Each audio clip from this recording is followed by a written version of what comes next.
नमस्कार, मैं प्रिया राज। आप देख रहे हैं एक न्यूज 24। आपको बता दें, बीते दिनों पहले काफी हंगामे के बाद से कहा जाए तो सुनील कुमार सिंह और बिस्कोमान महानिदेशक मंडल के चुनाव संपन्न हुआ था।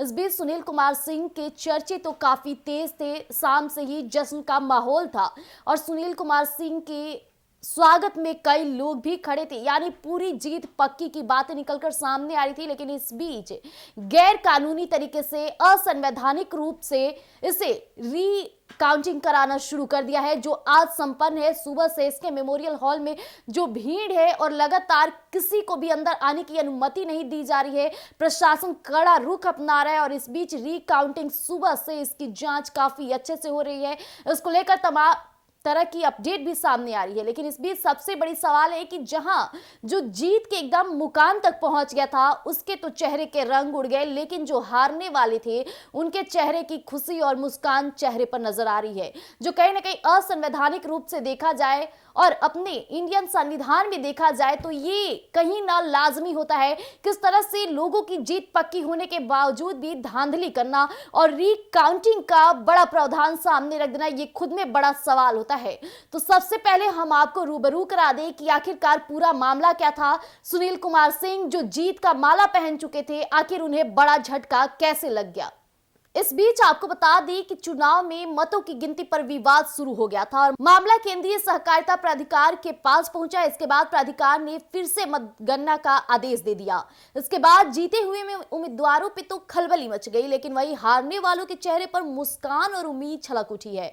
अब 1 फरवरी को, यानी कि आज से जिस तरह से वोटों की गिनती की जा रही है, लगातार उसमें कई तरह के प्रावधान जारी है। किसी को अंदर जाने की अनुमति नहीं है, यानी कड़ी सुरक्षा में ये काउंटिंग शुरू है। इस बीच आपको बता दें, 24 जनवरी को बिस्कोमान मंडल के चुनाव के बाद विजयी उम्मीदवारों को सर्टिफिकेट मिलने की तैयारी चल रही थी। तभी केंद्रीय सहकारिता प्राधिकार का आदेश आया कि अब वोटों की गिनती फिर से होगी, जिसके बाद से बवाल मच गया। तरह तरह की प्रश्नबाजी उठने शुरू हो गए। दरअसल चुनाव के बाद प्राधिकार के पास शिकायत पहुंची कि वोटों की गिनती में गड़बड़ी हुई है। शिकायतकर्ता ने आरोप लगाया कि निदेशक पद के दावेदार मनोज कुमार यादव 1 वोट से हार गए और 1 वोट से रमेश चौबे जीत गए हैं। तो वही झारखंड के कमला तिरिया 2 सीट से हार गई। शिकायतकर्ताओं की संतुष्टि के लिए प्राधिकार ने फिर से वोटों की गिनती करवाने का आदेश जारी कर दिया। इसके बाद बिस्कोमान के पूर्व अध्यक्ष डॉक्टर सुनील सिंह ने कहा कि पूर्ण मतगणना का आदेश संविधान की हत्या है।